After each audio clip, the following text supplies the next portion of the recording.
So, first, we will tackling about voting. So, voting or electoral system is the way we pick our representatives. The type of system we use sets the rules for how our politicians behave, whether our governments represent us, and whether we can hold them account if they let us down. So, kaning kanday voting or electoral system, kay mo siya ang kinds of usaha na itong pag-vote sa mga politicians in our society or sa atong government. So, naanay kay mga methods ani how to kanakuan. To elect gani or to choose, natay mga lain-lain pamaagi, naatay mga tulo or lima. So, first is the plurality method. So, each voter can vote for one candidate. So, the candidate with the most first place votes is the winner. So, proceed to the next slide. Dito na ito makita ang table. So, diri, makita na ito ang table sa kuan.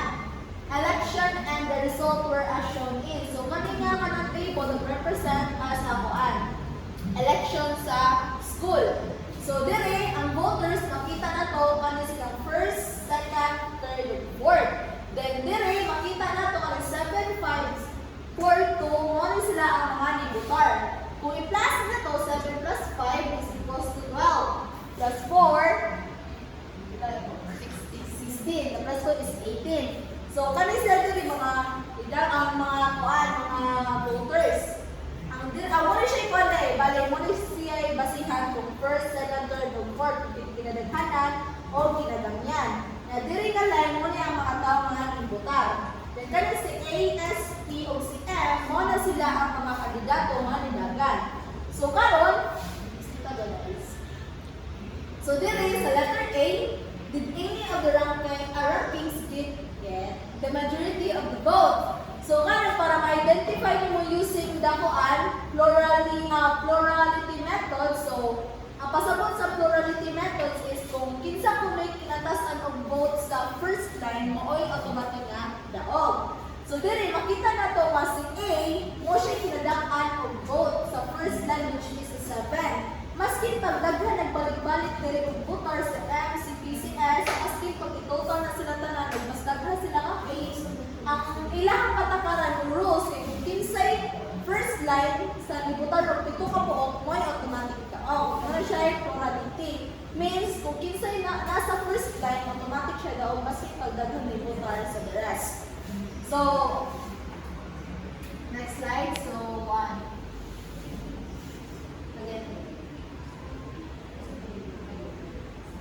So, dili. Second, so nag-gets ra ang first. So, karon sa ikaduhang na method sa pagbutar is plurality with runoff method. So, lahi ko na siya o pamaagi. Each voter votes one candidate. If a candidate receives a majority of votes, that candidate is the winner. If no candidate receives a majority, eliminate all but the two top candidates and hold the election. So, diri, para sa in-short na gimbasagtan review sa pamaagi sa kuan, runoff method, kung kinsay duha ka tao diri nga kanang tay ganing kuan, tayo ganing numbers na kanang na kuan ba? Tay siya og kanang kinsay gibutan dito 5 ug 5 ana. Pero kung diri dali para si A ug si P, wala gani tay nga kuan result. Kung kinsa tong kinadak-an niya kanang numbers, duha ka kinadak-an numbers, motoy isangka sa duha. So first nga kanang method is kung kinsay first nga daghan og vote, moto siya automatic daog. Ang diri sa runoff method, kung kinsa tong duha ka buok nga high, moto sa isangka din, mubutan na pud sila balik. Kung kinsay madaog ato, mooy daog. Panalitan. Dere, sa first one, kuan, ang ang pito ka buok ni butar sa first is A. So, na siya pito ka namuta. Then, si SX dili kay 5. So, mabay yung butang taas ko siya. Pero, dili na makapasiguro kay naa si P, naabo siya dili sa ikadula, naabo siya ibuhang yung butang dili. So, bali, i-plus yung duha, mahimo siyang 6. So, lalapuan si 5. So, bali, ang pinakataas ng duha, which is si A o si P. Kay 6 naman, nagbuhan man siya gusta. So, at the end, wala nang gibutang sa table there or sa explanation sa magpipit kung kinsa di ka nang nadaog. So, ako na lang i-conclude ang nadaog. Ang nadaog nila is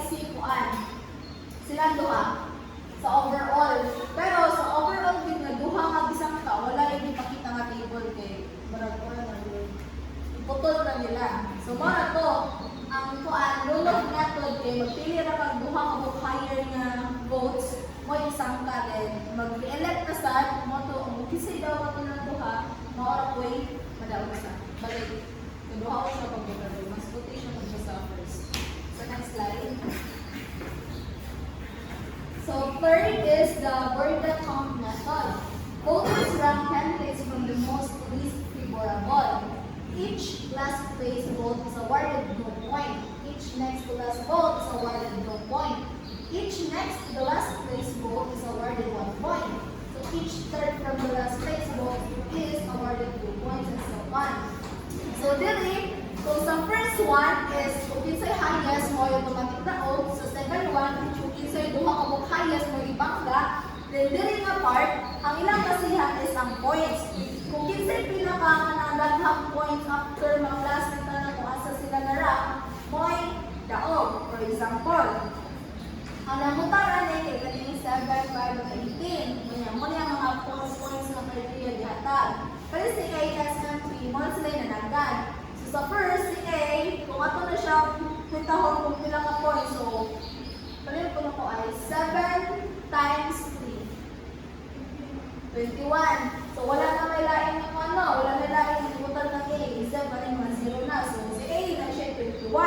Di man yan, malimutid ko. So sa CS, kaya siya 5 times 2, kaya ay 10. Yan, napag siya itong dali sa 7. O, na siya 14. 10, 14, 24. So 24 plus, napag-diri kaming 4 times 2, 8, 14 plus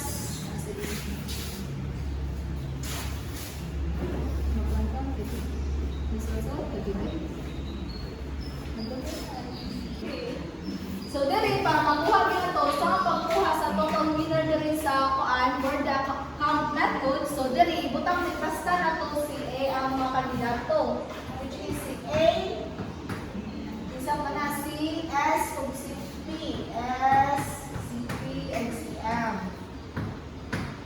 Karon atong ikaw pila ka points ang nakuha ng A. So diri makuha na to mas 7 times 3, 21 na siya. Wala na tayo inabutan niya kasi ako po 0 naman na siya automatically. So na siya 21 ka points. Diri sa kuan kang S, diri siya nakakuha siya diri sa first row of lima kung inabutan niya. Equivalent siya sa tulo kay kuan. Na siya 15. Yan, napagid siya points diri sa second, sa 2 points, niya, pito ang kuha niya, na siya 14. Plus, napagin siya points diri sa upat kalibutan, times sa nato siya og 2, na siya 8. Na siya 8. Then, diri sa last, na siya isa, na siya duha ka kung kalibutan na na equivalent to 1 point. So, plus din siya og 2. So, total na siya 39 points. So, nalagpuan si A. So, karon atong i-determine na po si P. O, pila ka kung pimutal sa iya. So, first, na-ay mo na ito ang pimutal niya na equivalent to 3 points. So, 4 times 3 is 12. So, sa po, na-pimutal niya dito sa list, which is the duha ka taong pimutal sa iya. So, 6 plus 6. Na, dali sa ubos, na-pag-i-5 ka kung pimutal niya sa 2. Which is na siya 10. Then, so, wala na. So na siya 28 kabuok nga butante. So, sa last, kay si M, si M, wala lang kasi, kasi siya nang nag-okan na yung malata, ang ginagawa kaya sa pito kabuok sa radio 7 rank. 7. And dali, ang 5 mapupunta, nakasag, kumarin kayo, then 4. Plus 4. Na siya 16. 16 points. So, dali, makita na to nga si S mooy daog. Kaya siya nakakuha og 39 points. So, dali, muna siya ginawag na kuan, word count method. Kung kinsa yung pinakataas ng points, mo siya matawag og daog. So, that's all. So let's move on to plurality with elimination or the pair method. So each voter votes for one candidate. If a candidate receives a majority of votes, that candidate is the winner.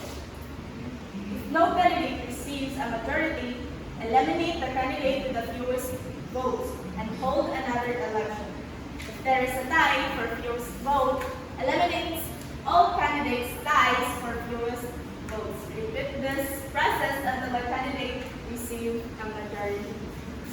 So, ari kay let's say nga mao ni ang first na parang first place, second place, and third place. Third place. So kang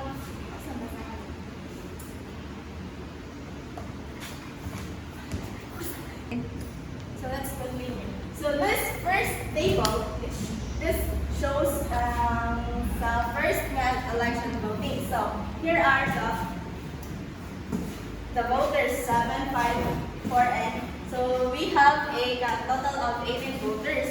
So there is the A kay na siya kanina ang first row ato ang basihan. So si A got 7 points while si S got 5 points. Yeah, si P 4 plus 2 equals 6. So si P got 6 points. So there basically si A ang nataog. Unya ang ingon man diri kay mag-eliminate na kung kinsa gyud ka lang na ay fewest nga votes. So i-eliminate na to si M kay basically wala man siya pero wala na show diri kung wala na show na si kuan. Pero yeah, walay vote si M. So na-eliminate na siya. Ari sa second table kay nag-hold of another election. So diri ka po na si A vote 7 points. Si S got 5 points. While si P got 6 points. So, si A gihapon ang naay pinaka-majority nga votes. Ari kay si S has the fewest votes. So, si S ang ato ang i-eliminate. So, let's have the last election. So, ari kay si 5, I see si A got 7 votes. While si P got 5 plus 6, 11 votes. So, basically, si P ang atong winner sa kanina election. So, next method, we have pairwise comparison method. Voters rank candidates from most to less favorable. Each candidate is then compared with each of the other candidates. If candidate A is preferred to candidate B, then A receives 1 point. If candidate B is preferred to candidate A, then B receives 1 point. If there is a tie, each candidate receives 1/2 points. The candidate who receives the most overall points is the winner. So example, this table. Let's compare first the A versus B.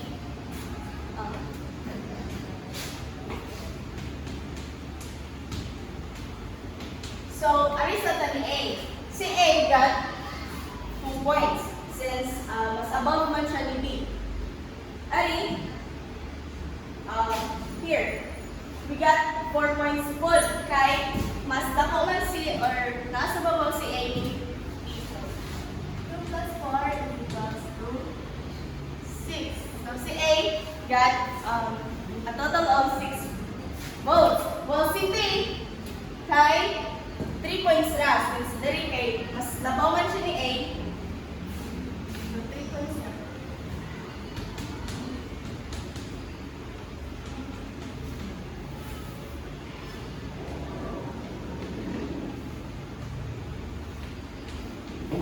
So ari nga comparison, ang nadaog kay si A ang winner.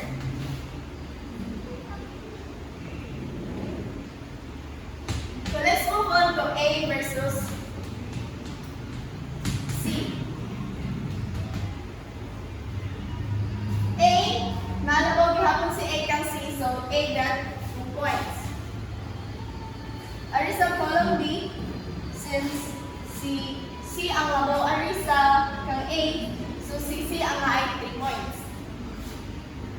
Well, ari sa column 3, si C gihapon ang naay points since labaw si C kang A. 4. total votes of 2 votes. While si C got 3 plus 4 equals 7 points. So, aring na comparison, si C ang winner. So, last comparison, si B versus C.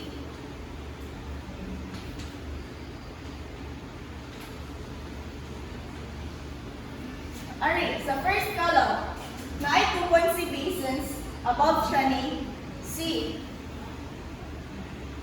Sa second column, mas labaw si B gihapon since naagapon siya sa babaw.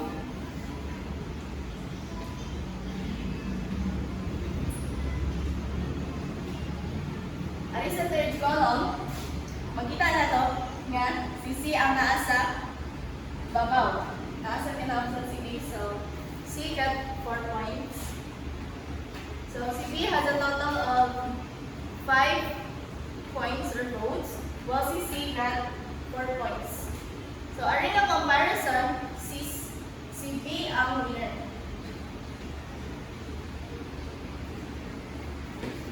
So it says here na dapat naadyo'y madaog sa every compare. So there is no Condorcet winner in this election. So ang Condorcet candidate is one who beats all other in head-to-head comparison. So dapat every comparison, let's say for example si A na daog ari sa first comparison, dapat arisan sa second comparison na daog si A para siya yung winner. Pero dili kay sila talang every compare kay mawin man sila at tulo pa candidate. So wala yung winner nila. So let's move on sa approval vote method. So approval voting uses a different kind of preference table. The good news is that the table is much more simpler in one respect.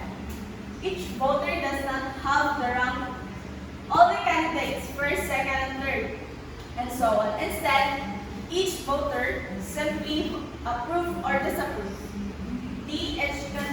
Each candidate does. So voting for 2 or more candidates doesn't dilute your vote. Each candidate that you approve of gets 1 vote. So here are the examples. So para sa ko, this is the most basic method. Okay. Right. Imo ra siya i-identify, imo siyang i-approve or disapprove. So these are the candidates. W, X, Y, and Z. So, kaning A, these are the voters. So, kaning A represents approve, while ang D kay disapprove. So, bilangon na to. Si W, na siya'y 1, 2, 3 na approve.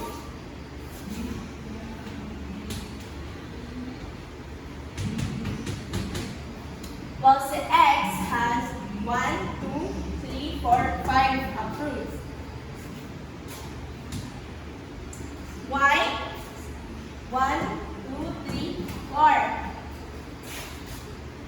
And then si Z, candidate Z, got 1, 2, 3, 4 na votes. So, diri, makita na to nga si X has the majority approved by the voters. So, ang atong winner sa kanila example is si Z. That's all. So now I am talking about apportionment. So it is the act of distributing by allowing or apportioning distribution according to a plan. It is the process of allocating political power among a set of principles. In most representative governments, political power has most recently been apportioned among constituencies based on population. But there is a long story of different approaches. So now, ang apportionment is kaano siya? Na siya term sa pagbahin-bahin or emosyong bahinon. Like for example, kaning formula is ang apportionment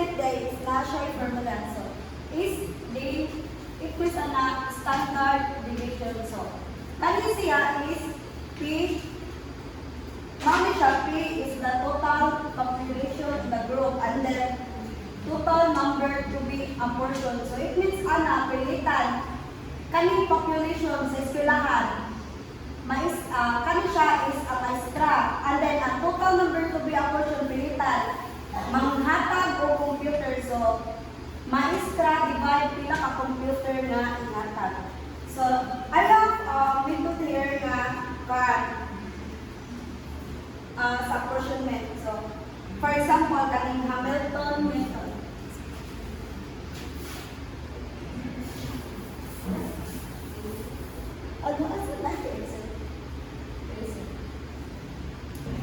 So, ang apportion is na siya yung formula. First formula is D. So,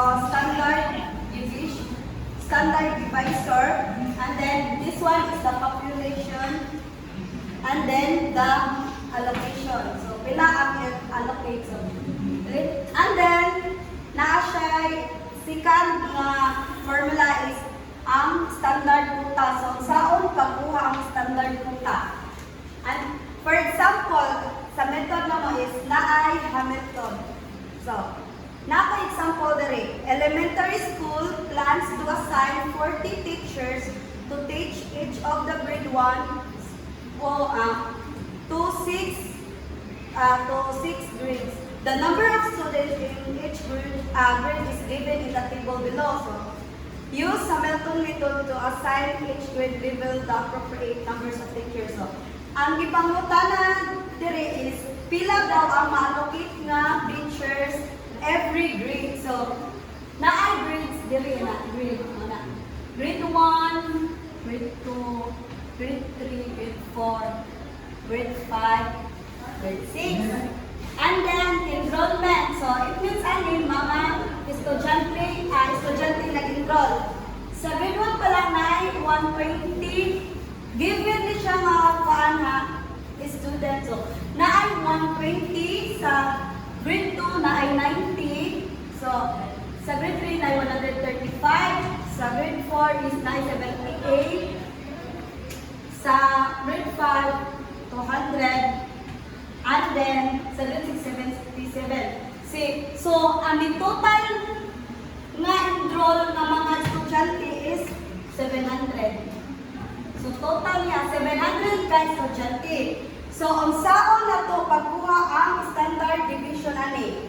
Ang pagkuha ang standard deviation niya para maka-continue ta sa standard standard quota niya is kaning 120, 90, 135, 75, 277 is i-plus nimo, so nahimo siya tanan 700. Unya, i-divide mo og 40 kay allocate man. So, ang nabutang man diri sa formula, population divide allocate. So, ang allocation na to is 40 ka maestra.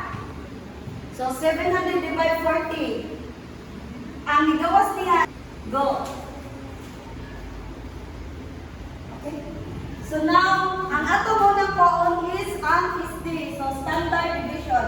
Pila man ni divide 700 divide 40. Pila man ang jo? 70. So, pila ang jo? 17.5. Okay, 17.5. So, nakuha na nato ang standard division na 17.5. Mauna na standard division. So, mauna na ang first word. Karon, wao na to ang standard quota. Karon, saan na pagkuha ang standard quota? Na. Standard. Standard quota. So, ang ingon dito, ang standard quota kuno para makuha siya sa final apportionment nato is ang 120 na mga enrollment i-divide na to 17.5 na standard division. So, karon dali naman ta. 120 divided by 17.5. Ila? 120 divided by 17. 17.5. So mao na niya nagsugod na ta og kuha sa atong standard quota. So kay mao na niya ang formula sila dato kaon para ma-appoint na to ma-apportionment na to ang atong given na number nga 40 ka tao, 40 ka asan? 6.85. Yes, 6.85. 96. And then 90 divided by 17.5. Kami tanan i-divide ninyo 17.5 pila ang gawas. Divide 90 divided by 17.5 pila. 514. Sunod. 135 divided by 17.5. 7.71. Sunod. 17 divided by 17.5. 4.46. 45. Sunod. 200 divided by 175. 11.42. Sunod. 77 divided by 17.5. Pila? 4.4. Basta yung dominant ninyo, nakuha na nato ang standard division. So, dili na punta sa standard quotient. Ay, punta din standard quota, sorry. Then, human, ana, is ang ingon man siya, ha? Mara, makuha na to apportionment. Naa pa, Joy, lower siya nga quota. Unsa nga mga lower quota? Unsa na siya? Mga ubos nga quota. It means ana kung unsa imong kuan standard quota i-run off na daw na siya mao na ang mahimong lower quota. So run off na ta. So sa pila may run off ani niya? Kay para man daw kanang whole number man daw ang atong i-run off ana nila para naa siya lower quota. So, by one number na. Whole number ra niya. Kung number dili pa lang mo run out sa kuan kay pag run out ani kay wa mo to na nato. If makuan man natong 46 na 6.6. ra pud siya, 6 ra gyapon siya. Kay whole number man atong kuan niya. Wala run off day. Dili pa siya run off diri. Kay naa pa man siya final apportionment para makuha ang maoy means anang paan sa atong kuan. Allocate. So 6 ra gyapon siya. Down ra nimong 5. Down yung 7, down yung 4, down ang 11, o down mo ang 4. So, if ang tanan o pila siya, na-allocate ba, nakaabot ba siya og 40 ka teachers or wala? Last tanan.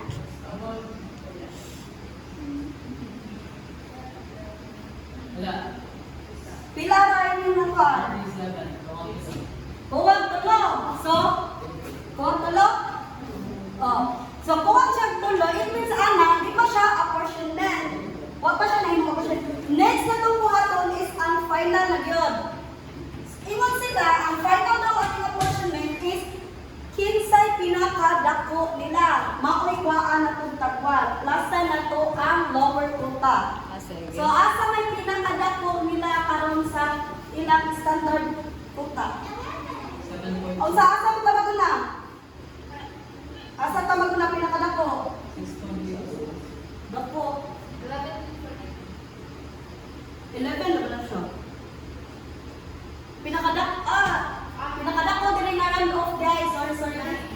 Pinakadako nga run off. 6.86. So 6.86 and 6, mahimo na 7. Kaya plus 1 naman siya.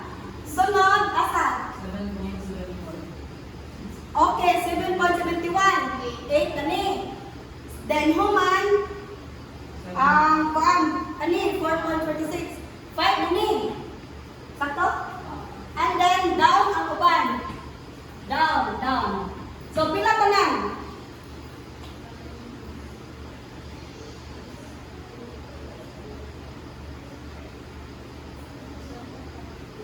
Agayam ng bagay. 40. Okay, 40. So it means na apportionment ra gyud nato. Nakunan ra tulo. Ang ipangita is pila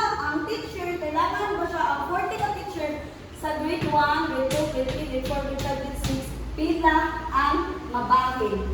So, 40 teacher, mabahin ka. Sa grade 1 ay 7 teacher, sa grade 2 na ay 5 teacher, sa grade 3 na ay 8, sa grade 4 na ay 5, sa grade 5 na ay 11, and sa grade 6 is 4. Mamay ang Hamilton method. Okay. Ano na siya? So we have here the Alexander Hamilton's method. So mag-explain natin. It is one of the earliest methods of apportionment. So we have here first step is to determine how many people each representative should represent. So do this by dividing the total population of all the states by the total number of representatives. So this answer is called the standard divisor. Kung sa kay Jean? What is? So this is Alexander Hamilton's method. Example. So we have here the unit, patients, and standard quotas. So, example 1, using the Hamilton method. The second floor of Brandon Hospital houses 5 intensive care units. So, these are the 5 examples of intensive care units. So first we have the medical. We have here the medical.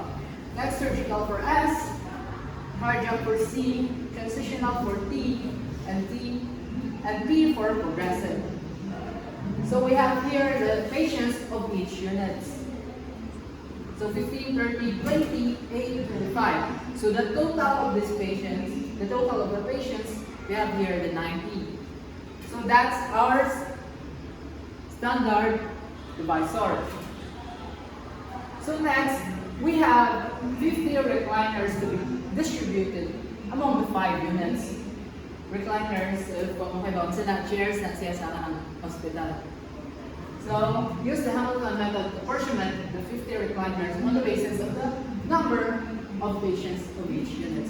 So, ato daw mahinon ang 50 recliners sa 90 na patients each unit. So, ang buhat na nato kay i-divide nato ang 90 o 50, which is kinigingon ni ating standard divisor. So 90 divided by 50, we have 1.8 as you can see. So to get the standard quota, we have to divide 15 and the divisor, which is the 1.8. So 15 divided by 1.8, we have 8.33. Next, we have 30 divided by 1.8, we have 16.67. Next, we have 12 divided by 1.8, we have 6.67. And next, we have 8 divided by 1.8 is equals to 4.44.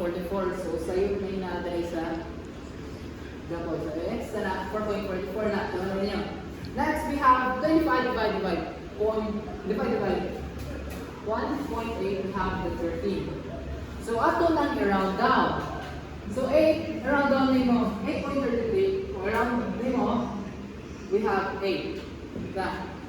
Next we have 16. Around down nimo, we have 16. Next we have 6.87, we have 6. And 4.44, we have 4. And 13.89, we have 13. So kung iyon mo lang i-add na dili ka abot sa actual number sa divisor, which is the 15. So ang buhaton na to is to find the highest decimals. So asa bang highest din? 6.67. So i-add na to. Mo? Equals to 7. Next is the 16.67.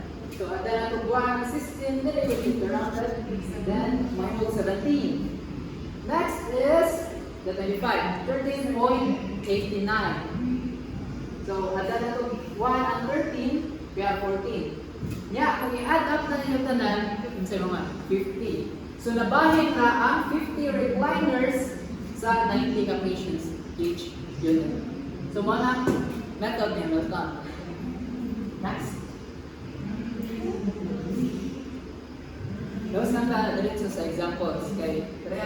So we will take the example of Hamilton, which is we still have again 50 and 90 patients each unit and 50 recliners to be apportioned.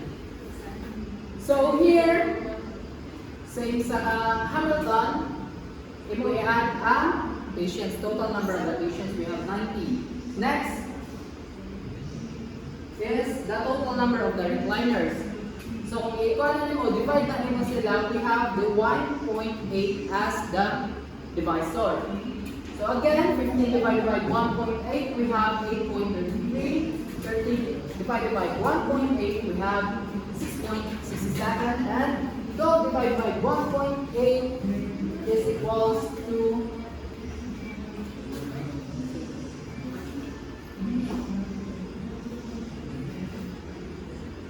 sakto ang palandali na.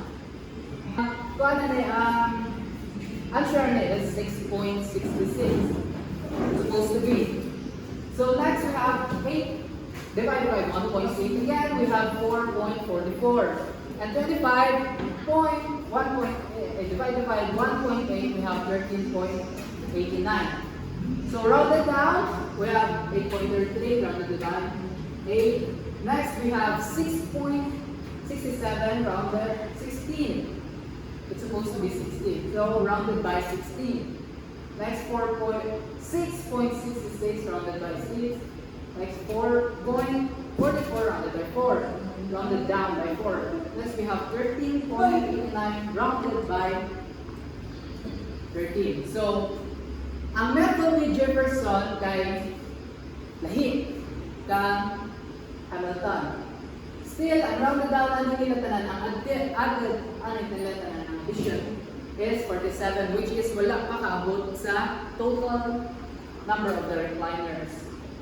So, ang gibuhat ni Hamilton, naanas kay modified quota. So, yung gibuhat dali kay iyang di-reduce ang divisor, which is that 1.8. Iyang di-reduce to 1.7 to get the total number of the recliners to be apportioned. So, 15 divided by 1.7, we have 8.82. Next, 13 divided by 1.7, we have 17.65. And 12 divided by 1.7, we have 7.6. And 8 divided by 1.7, we have 4.71. And lastly, we have 25 divided by 1.7, we have 14.71. So, you want to round down 8.82, round down to 8. Next, 17, number 17, 12, manifold, 7, manifold 7, so 8, I have 4, manifold 4, 7, 14, manifold 14, so we add na natin 7 here. Yan. Kuan. I-add na lang. 18, 17, 7, Sa ako sa copy. 8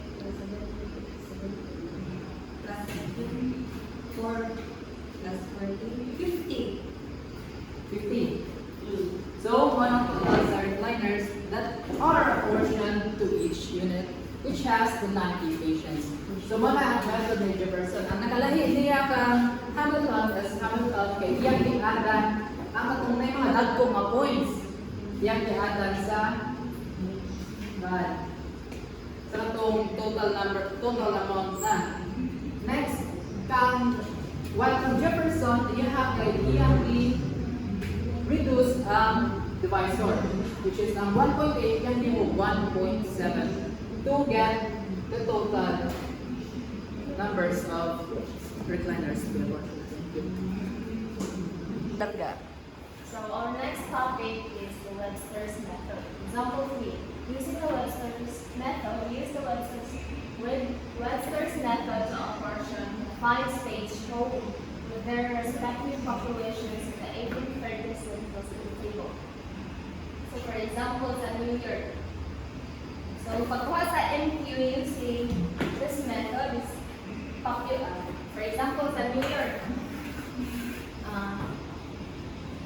population is 1,918,608. Then NQ is 38,153. So ang upward is 39. To get the SD or the standard divisor is population divide NQ equals standard divisor. So next is to get the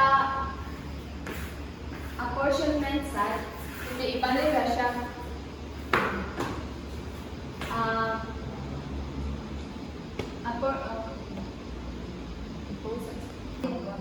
So sa pagkuha sa NQ using Webster method, so given na ang iyang population, the NQ and the apportionment. So we have the 1,980,608 ang population, then NQ is 38,153, so ang apportionment niya is 39. And to get the SD, to get that or standard divisor is population aside, population, then SD equals NQ.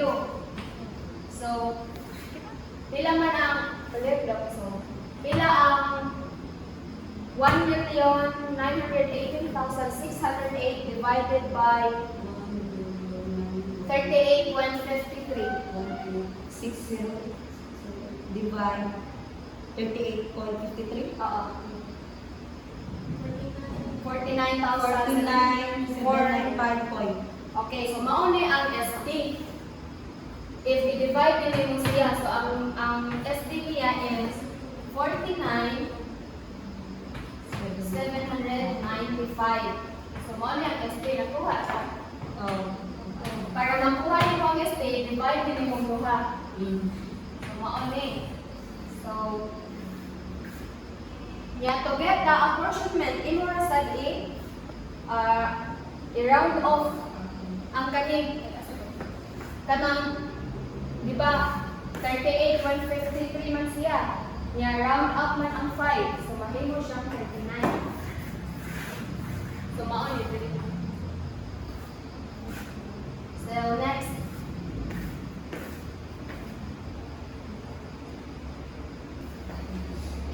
Next is Adams method. Adams method. Okay, Adams or Adams. Example for using the Adams method, use Adams method to apportion the recliners of example 3. So sa Adams method, so the total patient is 90. 90, then to get the 1.9 is to get the 1.9 na 90 over 50. Kani siya din ba? 90 divide 50 is 1.9.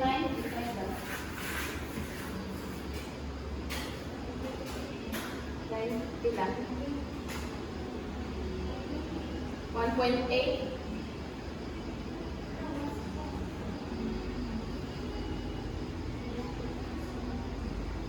So 90 over 50 equals 1.8. Na-round up na nato siya. So may mo siya 1.9. Yeah. To get the rounded up edge, you need to divide the question sa include. Mauna ka to divide na.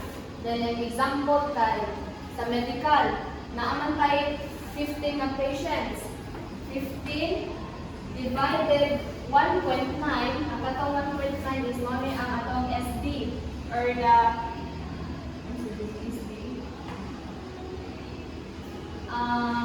basta atong SD kay 1.9 Ang answer is right. 15 divided by 1.9.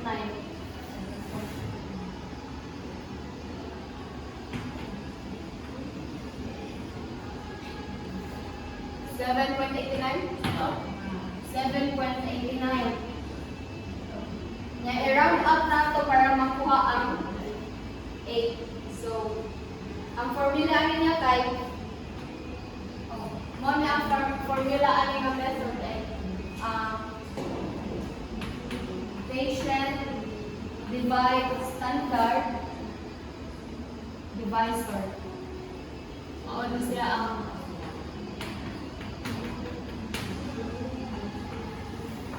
Mauli siya ang formula ani nga method.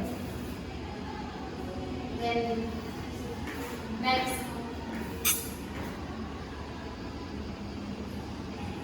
So, next is summary of the method. So, kanito ha kay discuss kanini then Hamiltons down to the nearest integer and distribute the leftover to the groups with the largest fractional part until all the items are distributed.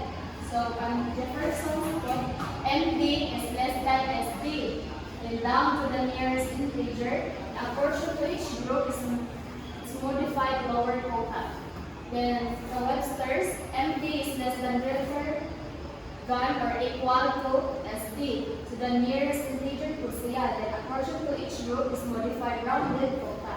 Then Adams, MD is greater than SD up to the nearest integer. A portion to each group is modified after quota.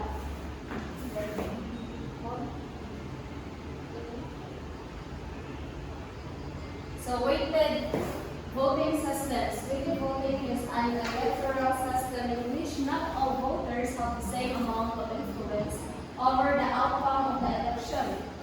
Instead, votes of different voters are given different weights. This type of electoral system is used in the shareholder meetings, where votes are weighted by the number of shares that each shareholders own.